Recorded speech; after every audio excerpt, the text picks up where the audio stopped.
بين أرواح مشايخنا ولآبائنا وأمهاتنا ولمن له حق علينا، خصوصا مؤلف هذا الكتاب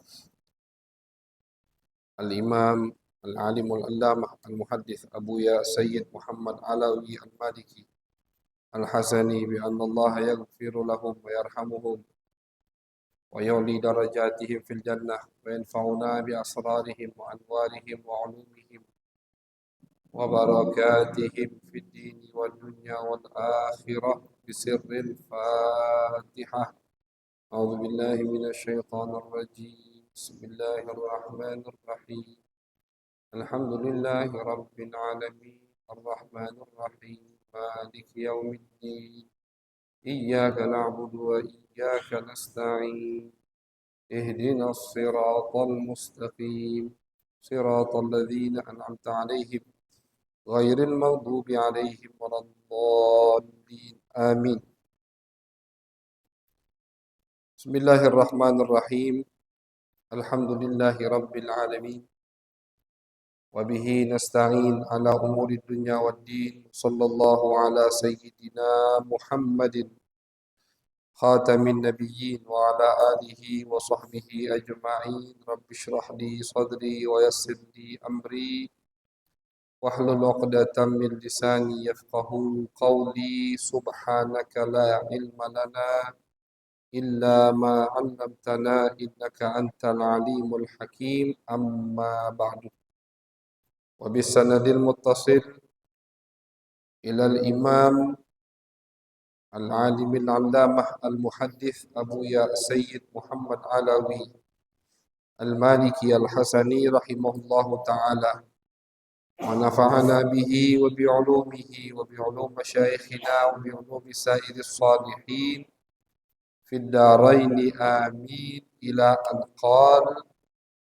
في كتابه الذخائر المحمدية زوجاته صلى الله عليه وسلم: وتزوج صلى الله عليه وسلم جويرية بنت الحارث سبيت في غزوة بني المصطلق، ثم اعتقها صلى الله عليه وسلم وتزوجها وتوفيت سنة 56. وتزوج صلى الله عليه وسلم ميمونة بنت الحارث رضي الله تعالى عنها خالة خالد بن الوليد رضي الله تعالى عنه وعبد الله بن عباس رضي الله عنهما، وهي آخر من تزوج صلى الله عليه وسلم، وتوفيت سنة 51 وقيل سنة 66. فإن ثبت ذلك فهي آخر من مات منهن هؤلاء غير خديجة اللاتي مات عنهن. Alhamdulillah, puji syukur kehadirat Allah Subhanahu wa taala atas semua nikmat yang Allah berikan, nikmat sehat afiat, nikmat iman, nikmat Islam, nikmat ihsan insyaallah, nikmat taufik hidayah, sehingga kita masih bisa berkumpul, duduk bersama di rumah daripada rumahnya Allah Subhanahu wa taala. Mudah-mudahan semua amal ibadah kita, upaya kita diterima di sisi Allah Subhanahu wa taala, sehingga derajat kita diangkat oleh Allah, dosa kita diampuni oleh Allah, kekurangan-kekurangan kita ditutupi oleh Allah Subhanahu wa taala. Amin ya rabbal alamin. Salawat dan salam kita haturkan kepada baginda besar Nabi Agung Nabi Muhammad sallallahu alaihi wasallam. Ma'asyiral hadirin dirahmati oleh Allah Subhanahu wa taala. Alhamdulillah, kajian rutinal kita seperti biasa membaca kitab Ad-Dakhair Al-Muhammadiyah karya daripada Abuya Sayyid Muhammad Alawi Al-Maliki Al-Hasani, yang mana kita masih berada di bab yang menyebutkan tentang sedikit daripada biografi istri-istri Nabi besar Muhammad sallallahu alaihi wasallam. Ini satu kenikmatan dari Allah ketika kita diberikan oleh Allah kesempatan untuk membaca sejarah Nabi, kesempatan untuk membaca sejarah orang-orang yang dicintai oleh Nabi besar Muhammad sallallahu alaihi wasallam. Istri Nabi itu pasti orang yang dicintai oleh Nabi. Kita baca sejarahnya, kita dengar ceritanya, kita pelajari apa yang terjadi di antara mereka dan Nabi Muhammad SAW. Tentu itu semua atas izin beliau, atas ridho Allah. Tidak semua orang itu Allah izinkan untuk membaca sejarah Nabi, untuk mempelajari sejarah Nabi, apalagi sejarah yang berkaitan dengan khususiyah beliau, privasi beliau. Dengan istri itu kan sesuatu yang sangat rahasia, sesuatu yang sangat dijaga oleh seorang suami, hal-hal yang berkaitan dengan istrinya. Nah, bayangkan kita bisa membaca, kita bisa mempelajari daripada cerita-cerita tentang istri Nabi. Ini insya Allah tanda baik dari Allah Subhanahu wa Ta'ala, bahwasannya kita termasuk hamba-hamba yang dipilih, yang diizinkan oleh Allah untuk mengkaji sejarah-sejarah istri-istri Nabi Muhammad sallallahu alaihi wasallam. Kalau Nabi tidak izinkan, mustahil kita bisa berkumpul, kita bisa duduk bersama, kita bisa menyebutkan daripada sejarah yang berkaitan dengan istri-istri Nabi Muhammad sallallahu alaihi wasallam. Alhamdulillah, kita kemarin sudah kurang lebih 6 dari istri Nabi yang kita sebutkan sejarah singkatnya. Sekarang kita berada di istri Nabi yang bernama Juwairiyah. Wa tazawwaja sallallahu alaihi wasallam Juwairiyah bintal Harith. Kemudian Nabi menikahi Juwairiyah, putri daripada Al-Harith. Sahih, Juwairiyah bintal Harith. Subiyat fi ghazwati Banil Mustalik. Yang mana Juwairiyah ini ditawan atau tertawan dari peperangan Banil Mustalik. Di tahun ke-6 Hijriyah, itu ada peperangan yang bernama peperangan Banil Mustalik. Banil Mustalik itu nama kabilah.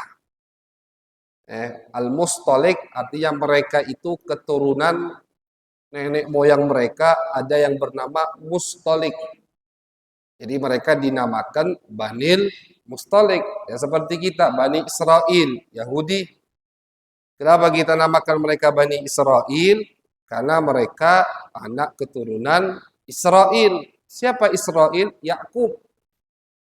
Israel itu nama Nabi Yakub. Nama lain atau nama kedua dari Nabi Yakub, Israel bin Yakub bin Ishak bin Ibrahim alaihi wassalam. Maka anak keturunan Nabi Yakub dinamakanlah Bani Israel. Ini Mustalik, anak keturunannya dinamakan Banil Mustalik. Adapun nama lokasinya namanya Muraisi, nama tempat Muraisi. Kadang kalau kita baca di sejarah, kadang disebut ini peperangan Banil Mustalik, kadang disebut ini peperangan Muraisi. Ulama kebanyakan ulama sejarah mengatakan itu satu peperangan. Ada sebagian yang mengira dua peperangan, tidak, satu peperangan. Cuman terkadang sebagian menyebutkan nama tempat, disebutkanlah Muraisi. Terkadang ada yang menyebutkan nama kabilah atau siapa orang yang diperangi oleh Nabi, disebutkanlah Ghazwah, peperangan Banil Mustalik. Dan peperangan Banil Mustalik ini yang terjadi di tahun 6 Hijriah termasuk peperangan Nabi yang terjadi adu senjata di situ. Kita kalau baca sejarah peperangan Nabi, Nabi itu berperang 28 kali. 28 kali. Bagi yang penasaran dengan sejarah peperangan Nabi, alhamdulillah kita di Palembang ada kajian. 1 bulan sekali juga. Kajiannya khusus sejarah yang berkaitan dengan peperangan Nabi. Dan kita rekam juga seperti kajian malam ini. Ada di YouTube kita. Di YouTube Jalsah Al-Malikiyah. Cari di situ kajian tentang peperangan Nabi. Baru 2 kali kita mulai. Baru 2 peperangan yang kita bahas. Jadi khusus sejarah tentang kejadian atau tentang peperangan yang dihadiri oleh Nabi besar Muhammad sallallahu alaihi wasallam. Jumlah peperangan yang dihadiri oleh Nabi itu 28 kali.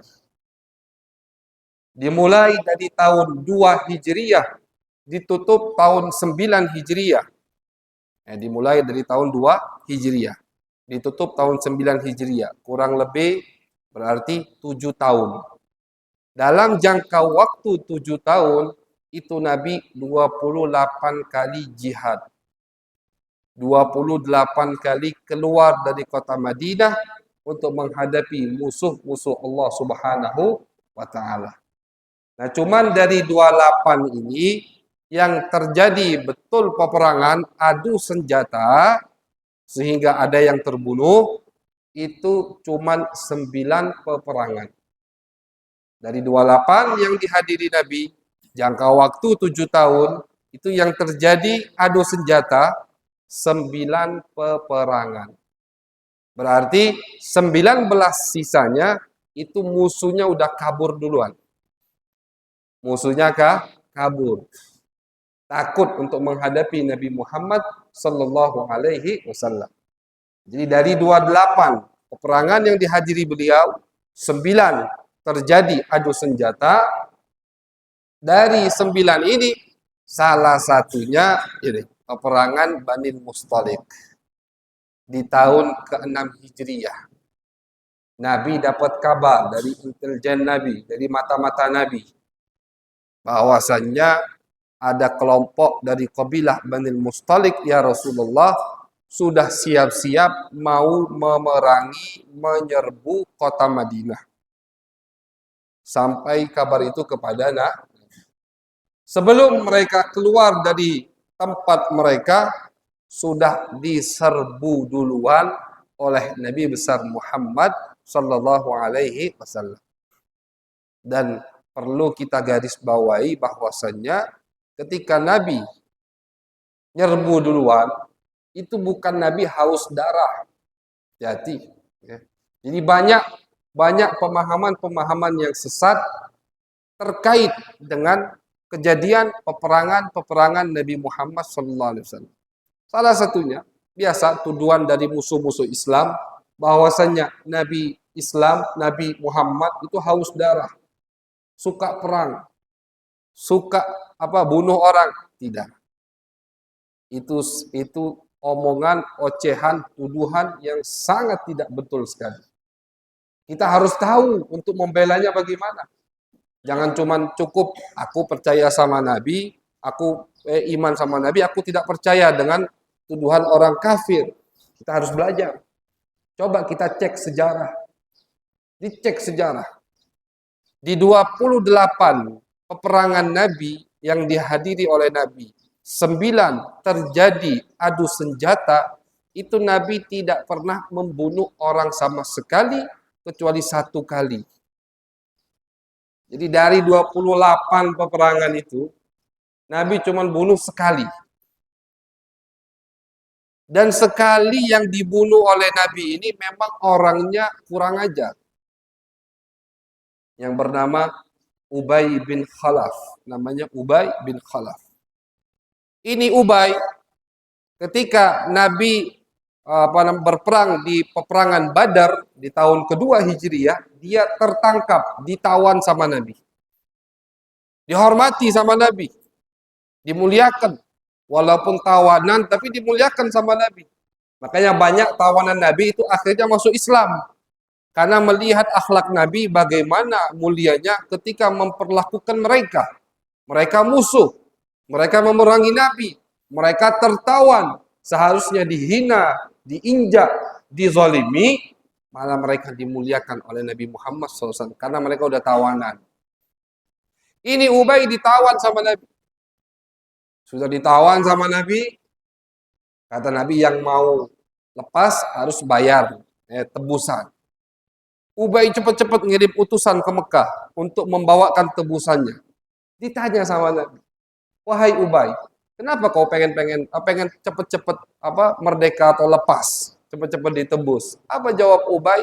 Ya Muhammad, aku pengen cepet-cepet lepas dari kau karena aku di Mekah lagi menyiapkan kuda. Kuda ini aku beri makan, beri vitamin tiap hari. Untuk apa? Untuk aku membunuhmu di atas kuda itu. Jadi ini orang tidak tahu diri. Sudah lagi tertawan, dimuliakan Nabi, malah ngancam Nabi mau bunuh. Akhirnya kata Nabi Muhammad, wahai Ubay, bukan kau yang akan membunuhku, tapi aku yang akan membunuhmu. Begitu. Udah, pulang dia ke Mekah. Tahun depan, terjadi di tahun ketiga Hijriah, peperangan Uhud. Dan peperangan Uhud termasuk yang terjadi adu senjata di situ. Ini Ubay betul datang dengan kuda itu yang udah dia siapkan. Dia incar betul Nabi Muhammad SAW. Dicari mana Muhammad. Dia lihat, oh yang paling banyak orang kumpul, nah pasti di situ Muhammad. Dia pakai kudanya dengan sombongnya mau nombak Nabi. Kata Nabi, wahai sahabatku, coba bukakan jalan. Suruh Nabi bukakan jalan. Nabi ambil satu tombak dari sahabat, ditombak sama Nabi Muhammad SAW sebelum dia menombak Nabi, Nabi tombak duluan. Sebagian riwayat mengatakan Ubay tadi terluka di lengannya, tombak Nabi tadi, sampai dia terjatuh dari kudanya. Sebagian riwayat lagi mengatakan tidak, cuman kena trimbis. Trimbis itu sedikit cuman kena. Cuman tergores sedikit dari tombak Nabi Muhammad SAW. Tapi Ubaynya sudah ketakutan. Selesai peperangan Uhud, jalan pulang ke Mekah. Ini orang-orang musyrik, Ubay ketakutan. Teman-temannya bingung, wahai Ubay, kenapa kau ketakutan? Itu lukamu cuman kasih betadin selesai istilahnya. Tidak perlu dijahit. Luka yang tidak mematikan. Apa kata Ubay? Tidak. Muhammad waktu tahun kemarin pernah mengatakan kepadaku, aku akan membunuhmu wahai Ubay. Demi Allah, kata Ubay, jangankan tombak. Umpama lau basaqa fi wajhi, Muhammad cuman ngeludahi mukaku, laqatalani. Pasti ludah itu akan membunuhku.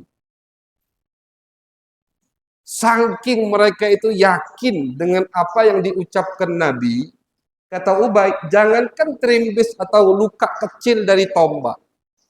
Muhammad ngeludahi aku saja, itu ludahnya akan membunuhku. Betul. Belum sampai Mekah, mati Ubay. Jadi coba kita bayangkan bagaimana keyakinan musyrikin Mekah terhadap Nabi. Kenapa tidak mau iman? Inilah memang iman itu hidayah di tangan Allah Subhanahu wa ta'ala. Terkadang terang sekali. Matahari itu terang. Jelas sinarnya. Tapi orang yang tidak bisa melihat mengatakan, aku tidak melihat matahari. Begitu. Kita bikin kopi manis. Orang yang sakit mengatakan ini kopi pahit. Itu kata Imam. Katungkirul ainu daw asyamsi min ramadin wa yunkirul famu ta'mal ma'i min sakhami. Al-Imam Al-Busiri dalam qasidah Burdah mengatakan, terkadang mata itu tidak bisa melihat jalan yang benar, padahal jalan yang benar sudah sejelas seperti terangnya matahari. Jelas sudah. Ini wajib ditetapkan oleh Nabi. Allah katakan di Al-Quran, ini hukumnya wajib. Nabi selama puluhan tahun mengatakan dan mengamalkan itu perbuatan wajib. Masih ada yang mengatakan itu tidak wajib. Hal-hal yang sudah disepakati, maklum minad din bid-darurah. Artinya itu, istilahnya dalam kaidah ilmu gitu. Apa artinya maklum minad din bid-darurah? Sudah, yang baru masuk Islam aja udah tahu itu wajib. Salat wajib, 5 waktu. Puasa wajib, setiap 1 tahun 1 bulan. Zakat wajib, haji wajib. Walillahi 'alan nasi hijjul baiti man istata'a ilaihi sabila. Untuk Allah, bagi manusia, kewajiban haji bagi yang mampu. Wajib. Nabi haji. Tapi masih ada yang mengatakan itu tidak wajib. Ada. Ya Allah, jelas ini. Begitu. Terkadang mata mengingkari adanya matahari. Lidah mengatakan ini minuman, ini madu, tidak manis. Bukan karena tidak ada sinar matahari. Bukan karena ini madu tidak manis. Tapi karena mata sakit dan lidahnya juga sakit. Itulah hidayat. Bukti bahwasannya hidayat di tangan Allah sangat kuat sekali. Ini Ubay, yakin dia. Kata Ubay, Muhammad kalau sudah ngomong dia akan membunuhku, walaupun cuma pakai ludah itu akan membunuhku. Artinya dia tidak mungkin Muhammad itu berbohong. Tapi kenapa tidak iman? Kan begitu. Kita kan bertanya, kok nggak iman? Berarti kau yakin Muhammad jujur. Apa yang disampaikan Muhammad betul. Nah itulah hidayat di tangan Allah Subhanahu wa ta'ala. Makanya bersyukur kalau kita bisa di jalan yang lurus. Bersyukur kalau kita bisa mengamalkan apa yang sudah ditetapkan oleh syariat Islam. Alhamdulillah ucapkan, bukan karena amal kita, bukan karena ilmu kita. Terkadang ada yang lebih banyak, yang lebih alim dari kita. Yang ilmunya lebih banyak, yang lebih kaya, yang lebih mapan, banyak. Tapi kenapa kita yang dipilih sama Allah bisa mengamalkan syariat dengan betul? Murni itu pilihan dari Allah Subhanahu wa ta'ala. Fadlun minallahi wa nikmah. Keutamaan dan murni nikmat dari Allah Subhanahu wa ta'ala. Nah, ini cuma satu yang dibunuh sama Nabi. Ubay ini, itu pun tadi tidak langsung dibunuh oleh Nabi. Sisanya Nabi tidak pernah membunuh orang. Jadi kalau ada yang mengatakan Nabi kalian haus darah, itu orang yang bodoh, tidak paham sejarah. Dari 28 peperangan, terjadi 9 adu senjata, itu yang meninggal dari musyrikin, dari orang-orang musuh Nabi, 1000 orang. 1000 orang cuma. 1000 orang itu pun 600-nya di satu peperangan. Nanti mungkin bakal dibahas. Ada satu peperangan namanya peperangan Bani Quraidah. Nabi melawan Yahudi di tahun ke-5 Hijriah. Yahudi terakhir, kabilah Yahudi terakhir yang ada di kota Madinah, yang juga ikut kabilah-kabilah sebelumnya ingkar janji kepada Nabi. Kalau kita baca sejarah, pas Nabi hijrah ke Madinah, itu di Madinah ada 3 kabilah Yahudi. Semua diambil, tidak diusir sama Nabi, tidak dizalimi. Cuman ada perjanjian. Kata Nabi, silahkan kalian buka tempat ibadah kalian. Kalian mau buka mau ada mahkamah, buka silahkan. Kalau mau kembali ke mahkamahku, boleh. Kalian mau dirikan pasar, silahkan. Silahkan, bebas. Tapi satu, Jangan jadi mata-mata musuhku. Jangan membantu musuhku. Aku pun akan melindungi kalian. Ada balasannya dari Nabi. Aku juga akan melindungi kalian dari musuh-musuh kalian. Dianggap sama Nabi. Satu, ingkar janji, diusir sama Nabi. Tidak dibunuh, diusir dari Madinah. Yang kedua, ingkar janji, diusir sama Nabi. Yang ketiga ini berat ingkar janjinya. Ketika orang musyrikin Mekah, dari Mekah, kumpul 10.000 pasukan. Ingin membumi hanguskan kota Madinah. Jadi mereka tidak ajak Nabi ketemuan di luar, tapi mereka serbu Madinah. Ada peperangan Khandaq namanya. Sampai sekarang masih ada tempatnya. Kita tahu lokasinya. Di situ sahabat pernah menggali parit. Kenapa gali parit di situ? 10.000 orang ingin membumi hanguskan Madinah. Kebetulan kabilah yang ketiga ini, kabilah Yahudi yang ketiga, posisinya di belakang kota Madinah. Mereka bukannya membantu Nabi, mereka malah ingkar janji dan sekongkol dengan orang musyrikin Mekah. Jadi yang dari Mekah nyerang dari depan, yang Yahudi nyerang dari belakang. Bayangkan. Itbalagatil qulubul hanajir, kata Allah. Allah sebutkan bagaimana gentingnya saat itu. Kata Allah, hati sahabat itu jantungnya sampai ke tenggorokan, saking takutnya.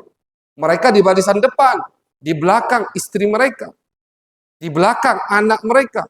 Diriwayatkan sahabat-sahabat perempuan ikut berperang di peperangan itu. Tidak lama dikalahkan sama Allah Subhanahu wa taala. Kata Nabi ini Yahudi kurang ajar, ingkar janji. Ingkar janjinya pas Nabi lagi diserang pula. Akhirnya diperintahkan sama Allah untuk memerangi Yahudi tersebut. Mereka tidak mau berperang. Yahudi itu kalau satu lawan satu takut. Itu Yahudi dari dulu dah. Satu lawan satu takut. Diajak sama Nabi perang, tidak mau keluar. Mereka berkurung di benteng mereka hampir 1 bulan. Singkat cerita, karena ini bukan pembahasannya, bukan pembahasan peperangan Nabi. Akhirnya mereka mau turun dengan syarat ada satu orang yang menengahi antara mereka dan Nabi Muhammad. Oke, kata Nabi, pilih siapa yang kalian ingin jadi penengah di antara kita. Disebutkanlah sahabat yang bernama Sa'ad bin Mu'ad. Sa'ad bin Mu'ad ini teman mereka dulu, pas sebelum Islam. Dikira mereka saat ini bakal lembut sama mereka. Kawan dulu. Dulu dekat sama mereka. Dipanggil sama Nabi. Kata Nabi, Sa'ad kau jadi hakim, penengah antara kami dan Yahudi. Apa kata Sa'ad? Ya Rasulullah, apapun keputusanku, kau setuju? Setuju, kata Nabi. Apa keputusan Sa'ad? Kata Sa'ad, ya Rasulullah, aku putuskan setiap laki-laki dari Yahudi yang sudah balik dewasa dipenggal kepalanya. Sedangkan anak kecil yang belum dewasa, wanita dijadikan budak. Hukumannya yang tidak disangka-sangka sama Yahudi, dikira bakal lembek hukumannya. Lihat orang yang sudah cinta sama Allah, cinta sama Nabi. Mau teman, mau kawan, mau orang tua, pokoknya melanggar perintah Nabi, melawan Nabi, tidak ada nego di situ. Kata Sa'ad, ya Rasulullah, yang sudah balik dewasa, penggal kepalanya, anak kecil perempuan ditawan. Apa kata Nabi? Qad hakamta bi hukmillah ya Sa'ad. Wahai Sa'ad, kau telah memberikan hukuman itu dari Allah. Artinya betul. Disitulah terbanyaknya musuh Nabi yang terbunuh. 600 Yahudi. 600 Yahudi. Maaf, sahabat itu bahkan cara memeriksa sudah dewasa atau belum dilihat bagian bawahnya itu. Sudah ada bulu belum? Kalau sudah ada berarti dewasa. Kalau belum, dimasukkan anak kecil. Digali parit, disuruh dipenggal. 600 orang. Di sini kita lihat bagaimana kerasnya Nabi Muhammad SAW. Bagaimana Nabi tidak. Jadi kadang Nabi di satu tempat menunjukkan rahmatnya, kadang di satu tempat Nabi melihatkan azamnya. Azam itu tegasnya Nabi Muhammad SAW. 600 orang dipenggal. Nah, jadi kita kurangi dari 28 sembilan yang terjadi adu senjata. Dari 9 ini, satu peperangan 600 terbunuh, berarti sisa 8 bagilah 400 itu di 8 peperangan Nabi. Sedikit yang terbunuh. Jadi kalau memang Nabi kita haus darah, pasti sudah banyak yang terbunuh dari orang-orang kafir Mekah. Coba lihat peperangan sekarang, lihat kezaliman Israel ke Palestina. Berapa puluh ribu. Belum setahun. Ya, belum setahun, berapa puluh ribu yang terluka. Berapa ribu yang meninggal. Berapa ribu yang belum ditemukan. Kota hancur. Apakah itu peperangan yang dilakukan oleh Nabi? Jadi musuh-musuh Islam itu, mereka tuh tidak ngaca. Mereka mengatakan Nabi kita haus darah, padahal mereka yang haus darah. Jadi bukti bahwasannya Nabi besar Muhammad SAW tidak haus darah adalah tadi jumlah-jumlah yang kita sebutkan. Nah, jadi salah satu peperangan yang terjadi adu senjata di situ, peperangan Banil Mustalik. Sebelum mereka keluar dari tempat mereka, diserbu sama Nabi. Dan Nabi memang suka menyerbu musuhnya duluan. Selain ini menunjukkan keberanian beliau, kedua, Nabi sayang dengan mereka. Kalau kita baca sejarah peperangan Nabi, itu rata-rata peperangan Nabi, Nabi yang nyerang duluan. Bukan beliau haus darah. Karena beliau ingin musuh-musuhnya tadi tidak siap untuk menghadapi Nabi, sehingga mereka pasrah dengan Nabi Muhammad SAW. Itu yang Nabi inginkan. Tidak terjadi adu senjata. Makanya diserbu sama Nabi.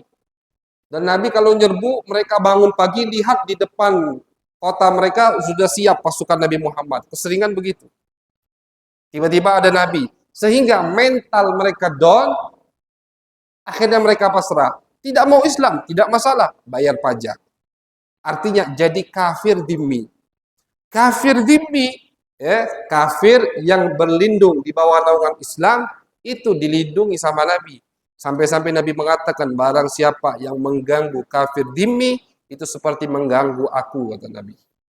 Artinya kalau sudah ada orang kafir berlindung di bawah naungan Islam, sama Nabi Muhammad diharamkan kita mengganggunya. Tidak boleh. Seperti nganggu aku, kata Nabi. Akhirnya mereka aman, merasa aman.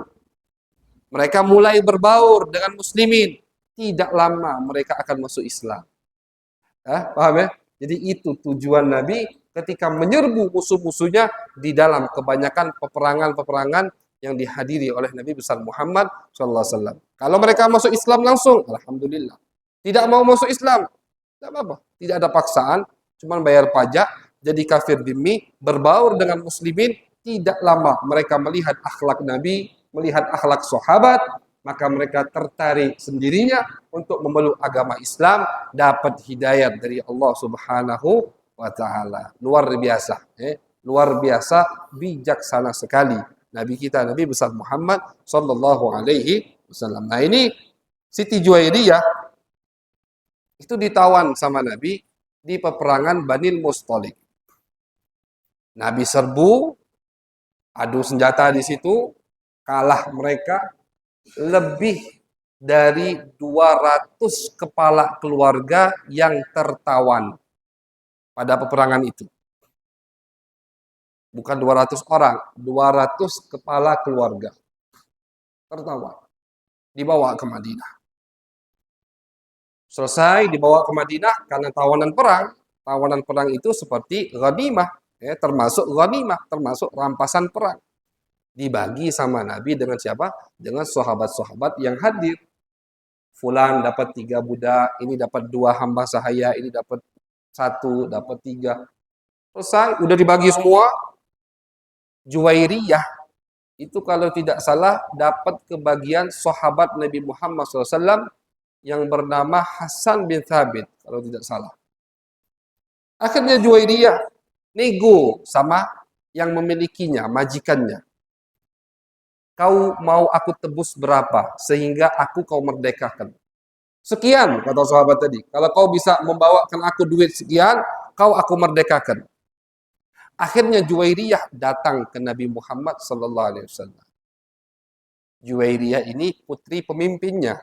Bapaknya Al Harith itu pemimpin, meninggal terbunuh di peperangan itu. Datang ke Nabi Juwairiyah, minta bantuan dari Nabi, minta bantuan uang biar dimerdekakan oleh majikannya. Akhirnya dikasih tawaran yang lebih menguntungkan oleh Nabi besar Muhammad SAW. Apa kata Nabi? Mau tidak kau? Aku nikahkan, dan nikahku itu bayaran dari mahar untukmu dari merdekanya kamu dari majikanmu. Jadi aku merdekakan, merdekanya itu aku jadikan mahar untuk aku menikahimu. Siti Juwairiyah. Setuju beliau. Akhirnya sama Nabi dimerdekakan, dibayar, dan sekaligus itu mahar untuk Nabi menikahi Siti Juwairiyah. Oh Nabi, jangan kita pikir, oh Nabi cari mentang-mentang ini cari kesempatan. Bukan. Lihat apa hikmahnya. Ada hikmahnya. Ketika Nabi menikahi Juwairiyah, sahabat-sahabat lain yang memiliki, yang mendapatkan tawanan-tawanan perang, budak hamba sahaya dari keluarga Juwairiyah, dari Bani Mustalik, mereka langsung serentak mengatakan, kami merdekakan semua tawanan perang yang kami terima dari Bani Mustalik. Kenapa? Karena tidak pantas keluarga istri Nabi jadi budak kami. Tidak pantas. Besan Nabi, itu kan besan bahasanya. Besan Nabi, keluarga Juwairiyah. Juwairiyah sekarang statusnya istri Nabi. Berarti keluarga Juwairiyah itu juga besan atau keluarga Nabi Muhammad. Tidak pantas keluarga Nabi jadi budak kami. Jadi hamba sahaya kami. Serentak mereka semua membebaskan tawanan-tawanan perang dari Bani Mustalik yang mereka dapatkan, dan itu bagian dari Nabi langsung. 200 lebih dari kepala keluarga dibebaskan oleh sahabat-sahabat Nabi berkat apa? Berkat masuk Islamnya Juwairiyah. 200 kepala keluarga tadi yang dibebaskan melihat akhlak sahabat begitu mulia, semua masuk Islam, memeluk agama Allah Subhanahu wa taala. Jadi nikahnya Nabi memasukkan Islam ratusan orang. Jangan kita kira Nabi cari kesempatan. Datang Juwairiyah, cantik orangnya, minta bantuan untuk merdeka, malah dinikahi sama Nabi. Hati-hati. Lihat hikmahnya. Nikah Nabi dengan Juwairiyah. Ratusan lebih orang merdeka. Kemudian ratusan lebih orang yang merdeka tadi masuk Islam, memeluk agama Allah, dapat hidayat Allah Subhanahu wa taala. Nah, itu salah satu hikmah kenapa Nabi nikah lebih dari satu. Nah, itu hikmah kenapa istri beliau banyak. Jadi Juwairiyah tadi menikah di tahun ke-6 Hijriah.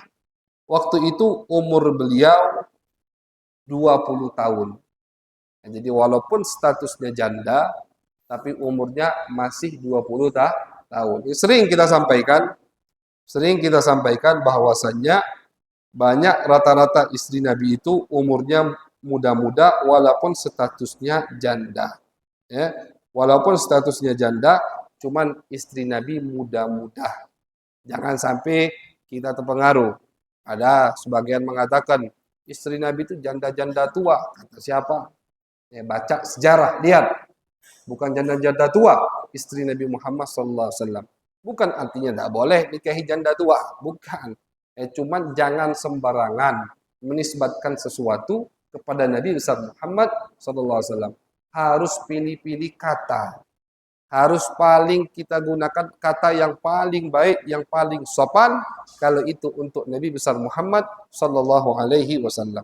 Kemudian beliau meninggal di tahun 56 Hijriah, Siti Juwairiyah. Wa tazawwaja Maimunah. Kemudian Nabi besar Muhammad SAW menikahi Maimunah, istri berikutnya, bintal Harith radhiyallahu taala anha.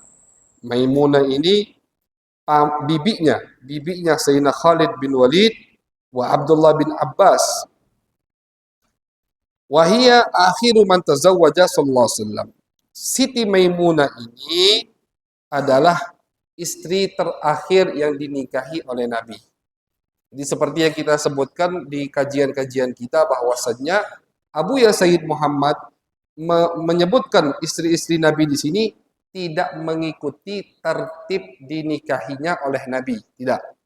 Jadi beliau menyebutkannya bukan tertib nikahnya.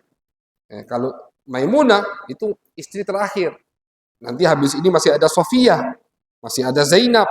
Nah, berarti Maimunah ini bukan istri yang dinikahi oleh Nabi setelah Juwairiyah, bukan. Terakhir di tahun 8 Hijriah atau tahun 7 Hijriah. Tahun 7 Hijriah. Di tahun 7 Hijriah, Siti Maimunah dinikahi oleh Nabi besar Muhammad SAW di tempat yang bernama Wadi Sarif. Wadi Sarif ini sekarang mungkin dari kota Mekah 50 kilo. Kalau dari kota Mekah kurang lebih lah ya, 50 atau 30 kilo gitu lah. Tidak sampai ya, dekat. Kalau kita mau ke Mekah atau dari Mekah mau ke Madinah, itu kita akan melewati Wadi Sarif. Sampai sekarang masih ada kuburan beliau. Beliau dinikahi sama Nabi di rumahnya yang di Wadi Sarif. Ketika Nabi umroh, Nabi di tahun 7 Hijriah umroh. Pulang dari umroh, di tempat itu Nabi menikahi Maimunah. Karena Maimunah ini banyak hubungannya dengan Nabi. Maimunah ini adik iparnya paman Nabi, Abbas. Maimunah ini bibi sahabat Nabi, Khalid bin Walid. Maimunah ini adik iparnya Sayyiduna Hamzah, paman Nabi. Jadi dua paman Nabi, Abbas dan Hamzah, itu menikahi kakaknya Maimunah. Maimunah ini saudari istri Nabi sebelumnya yang bernama Zainab. Beda bapak cuman. Tapi udah meninggal. Zainab meninggal, baru Nabi menikahi Maimunah. Jadi banyak hubungannya dengan Nabi, akhirnya dinikahi oleh Nabi besar Muhammad SAW di tempat tersebut, di Wadi Sarif. Kemudian dibawa ke Madinah, tinggal di Madinah. Di akhir hayat beliau ingin kembali ke rumah yang di situ nikah dengan Nabi Muhammad SAW, dan beliau berwasiat kalau meninggal minta dikuburkan di situ. Dikuburkanlah di situ. Sampai sekarang di pinggir jalan. Kalau ada yang umrah, ada yang haji, tanya aja sama mutawifnya. Nanti tolong kasih tahu kami kalau melewati kuburan Siti Maimunah. Pasti melewati. Pinggir jalan kelihatan. Di situ itu rumah dulu. Rumah Nabi nikah dengan beliau. Jadi beliau pengen dikuburkan di rumah yang beliau pertama kali dinikahi oleh Nabi besar Muhammad sallallahu alaihi wasallam. Itu Siti Maimunah. Beliau meninggal di tahun 51 Hijriah, wa fi riwayat lain meninggal di tahun 66 Hijriah.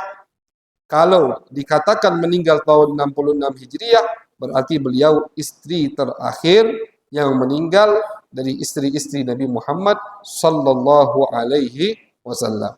Wa tazawwaja Sofiyah bint Huyai bin Akhtab min waladi Harun alaihi salatu wassalam. Subiyat min Khaybar fa'ataqaha wa ja'ala itqaha sadaqaha wa tuwfiyat sanata 50. Kemudian istri berikutnya dari istri Nabi adalah yang bernama Sofiyah. Sofiyah ini satu-satunya istri Nabi yang bukan dari orang Arab. Dari mana? Dari Bani Israel. Jadi Nabi punya istri dari Yahudi. Sofiyah. Sofiyah punya bapak Huyai. Huyai ini musuh besar Nabi. Termasuk kabilah Yahudi yang diusir sama Nabi, kabilah bapaknya Sofiyah. Setelah diusir sama Nabi dari Madinah, mereka kumpul di tempat, di benteng terkuat mereka yang bernama Khaybar. Khaybar itu sekarang di Saudi. Dan ini masih dalam target mereka. Target mereka ingin mendirikan kerajaan Israel dari batas atas itu Sungai Nil, bawah Sungai Furat. Kalau kita lihat benderanya Israel itu kan ada dua garis sama bintang. Apa itu artinya? Bintang itu artinya bintang Daud alaihi salam, yang mana mereka katakan itu bintang tanda tanah yang dijanjikan oleh Nabi Daud, Nabi Sulaiman untuk Bani Israel. Di mana letaknya? Antara Sungai Nil dan Sungai Furat. Jadi garis di antara garis bawah dan garis atas di bendera Israel itu adalah dua sungai. Sungai Nil dan Sungai Furat. Di tengah-tengahnya ada bintang, itu bintang Daud, putranya Nabi Sulaiman. Mereka menganggap dari Nil sampai Furat ini semua milik kita. Makanya mereka dulu sampai ke Jazirah Arab. Mereka ke Madinah. Mereka mendirikan benteng besar di Khaybar. Mereka sampai ke Yaman, Yahudi. Karena menurut mereka ini semua milik kami. Makanya hati-hati orang Arab sekarang itu. Termasuk masuk dalam perhitungan mereka. Gitu. Jadi ketika diusir sama Nabi dari Madinah, mereka kembali ke markas terbesar mereka di Jazirah Arab, yaitu Benteng Khaybar. Termasuk 9 peperangan yang terjadi adu senjata, yaitu Khaybar. Benteng Khaybar. Kurang lebih Nabi mengepungnya 25 hari. Sama, Yahudi tidak berani turun melawan Nabi. Sembunyi di benteng mereka, dikepung sama Nabi 25 hari. Sampailah di malam hari, di malam ke-25 Nabi mengatakan, Allahu Akbar, futihat Khaybar. Kata Nabi, Allahu Akbar, aku mendapatkan kabar gembira dari Allah, Khaybar besok akan kita bobol, akan kita hancurkan. Kata Nabi, aku akan berikan la'utiyanna ar-rayah rajulan yuhibbullah wa rasulah wa yuhibbullah wa rasuluh. Besok akan dibuka Khaybar, dibawa bendera panglima seorang laki-laki yang cinta Allah dan Rasul dan dicintai Allah dan dicintai Rasul. Itu semua sahabat mengharapkan dia yang dipilih sama Nabi.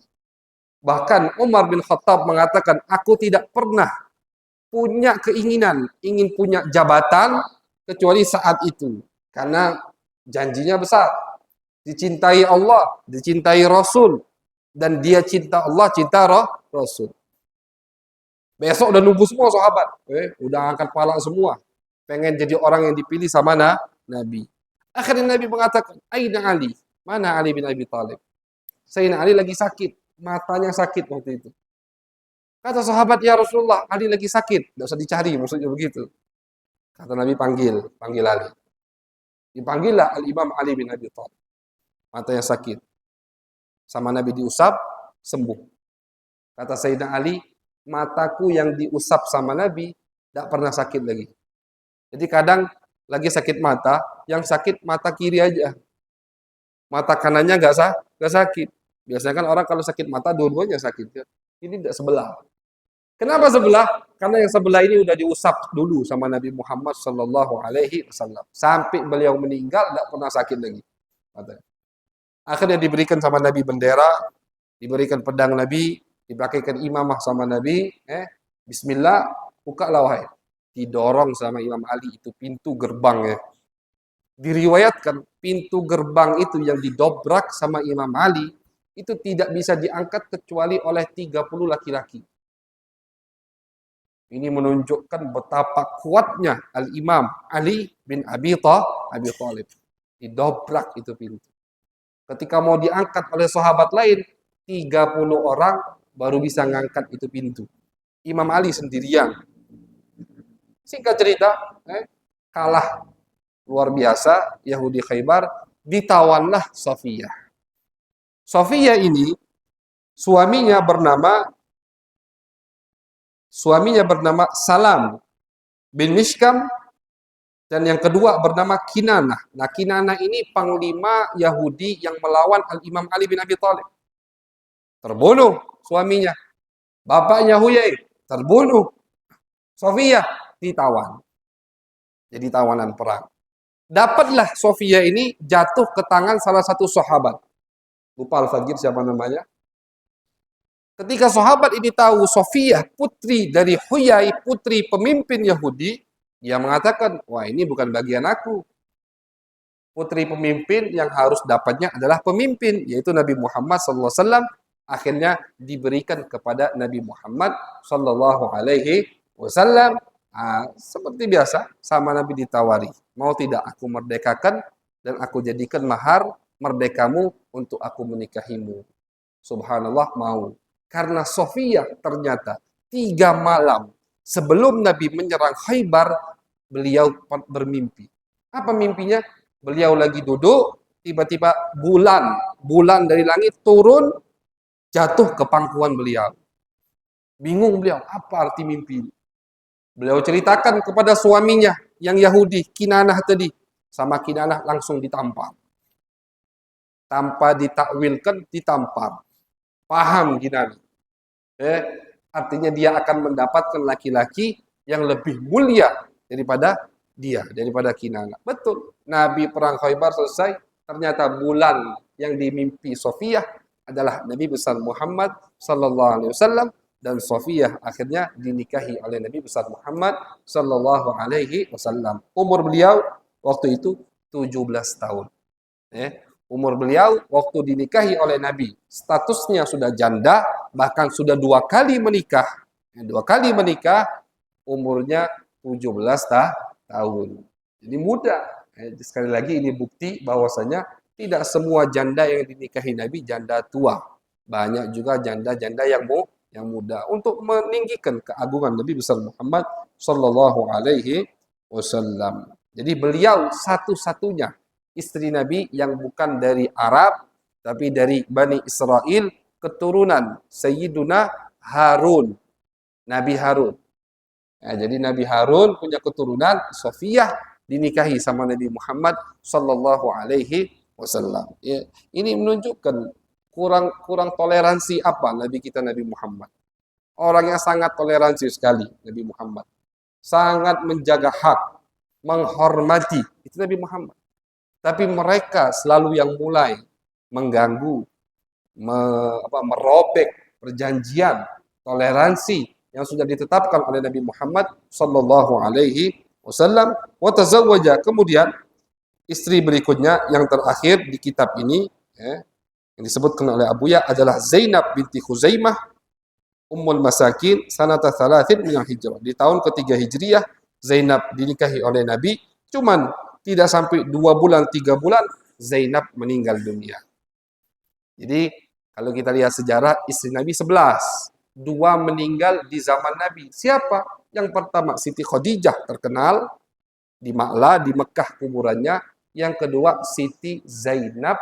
Bukan Zainab yang sebelumnya, bukan. 2 Zainab, istri Nabi. Zainab binti Khuzaimah. Zainab binti Khuzaimah ini cuma 3 bulan menikah sama Nabi, beliau meninggal dunia. Zainab inilah saudari Maimunah tadi. Jadi Zainab kakak dari Maimunah yang nantinya akan dinikahi juga oleh Nabi besar Muhammad sallallahu alaihi wasallam. Wa haula itsabata ala tahqiq dukhuluhu bihinna wa mu'asyaratuhu lahunna wa kuburuhunna ma'rufa bil baqi illa Sayyidah Khadijah fa innaha bil hajun bi Makkah wa Sayyidah Maimunah fa innaha bi Wadi Sarif qabla Wadi Fatimah bi qurbi Makkah. Nah, ini kata Abu ya, yang kita sebutkan tadi 11 istri Nabi yang disepakati oleh ulama sejarah yang pernah atau pasti sudah dinikahi oleh Nabi Muhammad SAW dan dikumpuli oleh Nabi. Jadi bukan hanya akad ijab qabul, tidak, tapi sampai kumpul dengan Nabi Muhammad sallallahu alaihi wasallam 11 orang. 11 orang ini 9 meninggal setelah Nabi, 2 meninggal di zaman Nabi. Yang pertama Khadijah, yang kedua Zainab bintu Khuzaimah.